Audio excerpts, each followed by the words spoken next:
जीवन में कभी भी पराये धन को अपना बनाने की नहीं सोचनी चाहिए। स्पेशली अपने भाई के धन को, अपने ही भाई के धन को हड़पने की प्लान कभी नहीं करनी चाहिए। दो भाई थे, एक छोटा भाई था, बड़े भाई का विवाह हो गया था। बड़े भाई का जब विवाह हो गया, ये बहुत ज्ञानप्रद कहानी है समझदार लोगों के लिए, जो ईमानदारी से अपना जीवन अच्छा जीना चाहते हैं उनके लिए है, मूर्खानंदों के लिए नहीं है जो बोले कुछ भी कर लो बस पैसा कमा लो। ऐसे लोगों का तो कुछ भी भगवान ब्रह्मा नहीं भला कर सकते, हमारी क्या औकात है। हम जैसे तुच्छ प्राणी किसी का भला तो उन्हीं का कर सकते हैं जो वाकई चाहते कि यार यहाँ भी चाहे कम मिले पर अच्छी जिंदगी जी ले और वहाँ भी नरक में न जाना पड़े।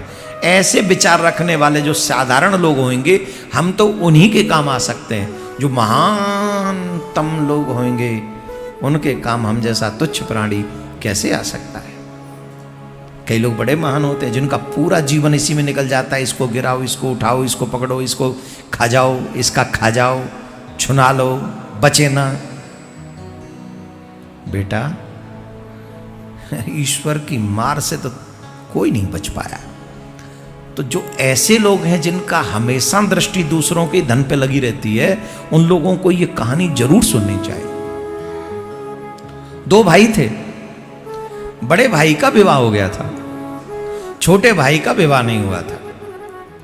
पत्नी आ गई थी उनकी, तो पत्नी तो देवर से कितना प्रेम करती होंगी आप जानते ही हो। दोनों भाइयों पे हिस्सा भी बराबर का था। एक दिन क्या हुआ कि वो छोटा भाई बीमार पड़ गया।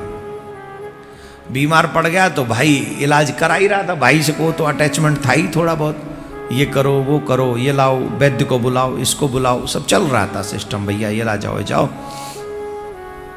क्या हुआ कि वो ठीक नहीं हो रहा था, वो ठीक नहीं हो रहा था। वैद्य ने कहा कि तुम इसे शहर ले जाओ, वहाँ पैसा इसका थोड़ा खर्च करो, खर्चा लंबा चलेगा पर ठीक हो सकता है।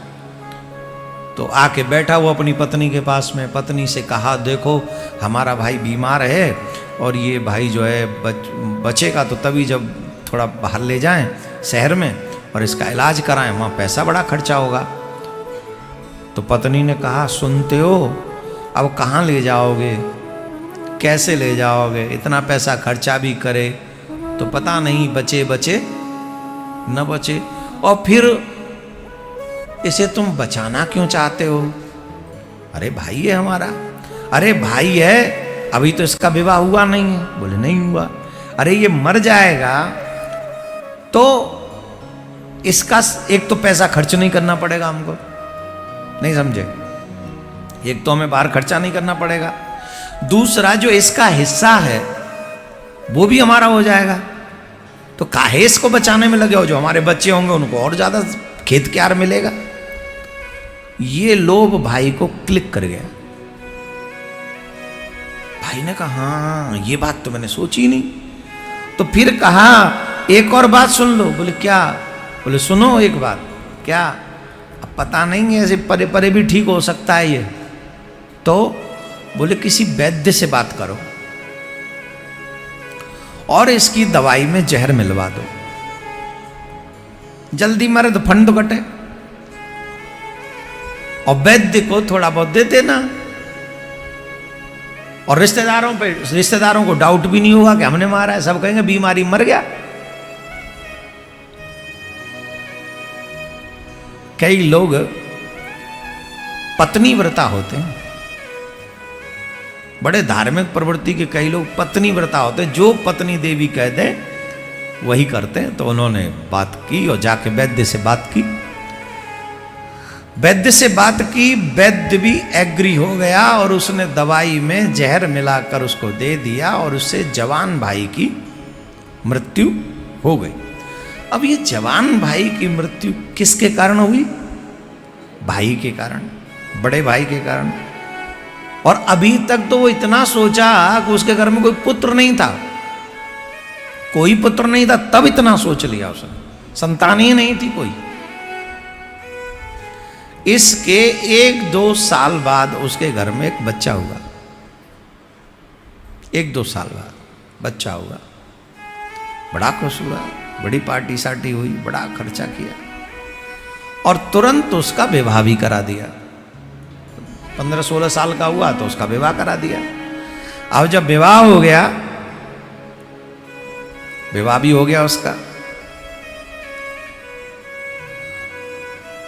अचानक से 20-22 साल का जब वो बच्चा हुआ तो उसका तबीयत बिगड़ा।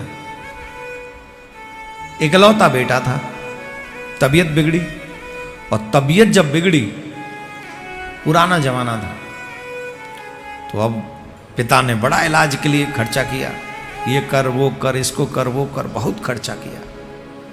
इतना खर्चा करने के बाद भी बेटे की तबीयत में कोई सुधार नहीं हुआ।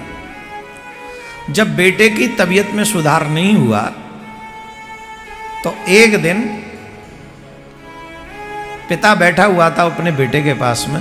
पिता अभी वृद्ध हो चुके थे उस समय तक, और अपने पुत्र को देखे जा रहे थे। पुत्र पर किसी दवाई का कोई असर नहीं हो रहा था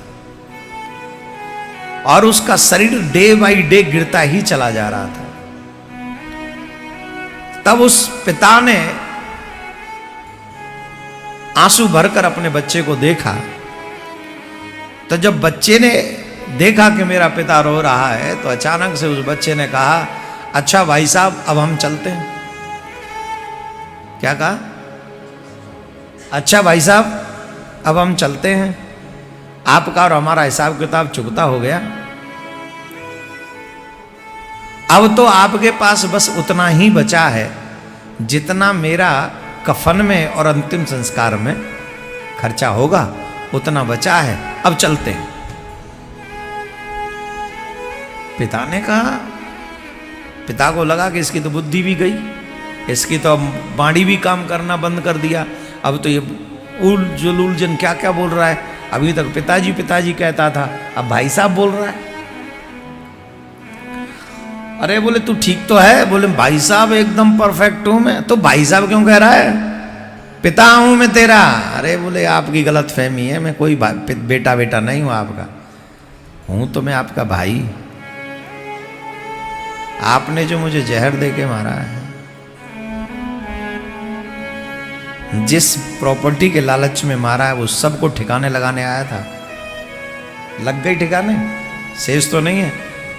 आपकी भी लगवा दी, थोड़ी सी बची है आपकी भी, वो कफन वफन में अंतिम संस्कार में पूरी हो जाएगी। बोल चल ठीक है, मैंने मान लिया कि मैंने अपराध किया था, मैंने तुझे जहर दे के मार दिया था, आई एग्री। पर मुझे एक बात बता, उस तेरी पत्नी का क्या वो जवान है? पुराना समय था, उस समय अपने पति के साथ सती हुआ करती थी। पुराने समय की बात है, आपने सुना होगा कि सती प्रथा थी हमारे देश में, कि अगर पति चला गया तो प्रत्येक स्त्री अपने पति के साथ चिता में सती होती थी। बोले मेरा दोष है, मेरा फॉल्ट है, मान लिया कि मेरा ये सब है, पर मुझे एक बात बता कि इसमें तेरी उस जवान पत्नी का क्या दोष है जो तेरे पीछे उसे भी जलना पड़ेगा? उसे क्यों मार रहा है तू? वो भी तो जल जाएगी।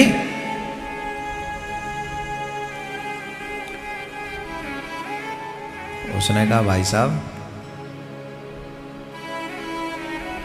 उस वैद्य को पूछ के आओ कहां है जिसने दवा दी थी। अरे उसे क्या पूछ के आऊं?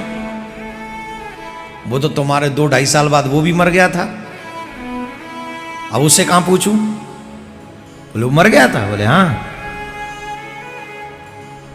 जानते हो भाई साहब, वही वैद्य मेरी पत्नी बनाया के।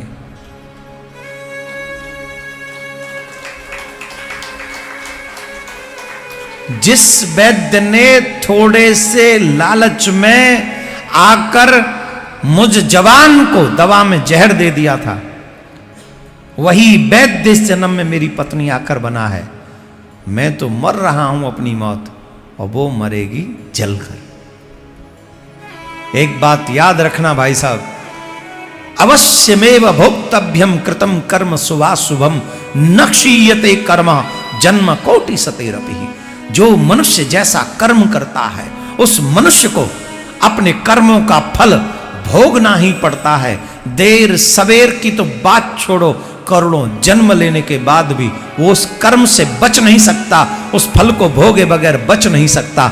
आप क्या चीज हैं, बड़े बड़े लोगों को झेलना पड़ा, आपने जैसा किया अब झेलिए आपके बुढ़ापे में। और उन कंधों में बड़ा दर्द होता है भाई साहब, जिन वृद्ध कंधों को अपने ही बेटे की जवान मौत हो अर्थी उठानी पड़ती है, उनको बड़ा दर्द होता है। अब झेलिए आप।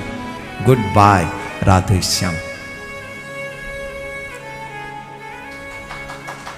ये जो कहानी है, ये जो कथा है, ये सिंपल नहीं है।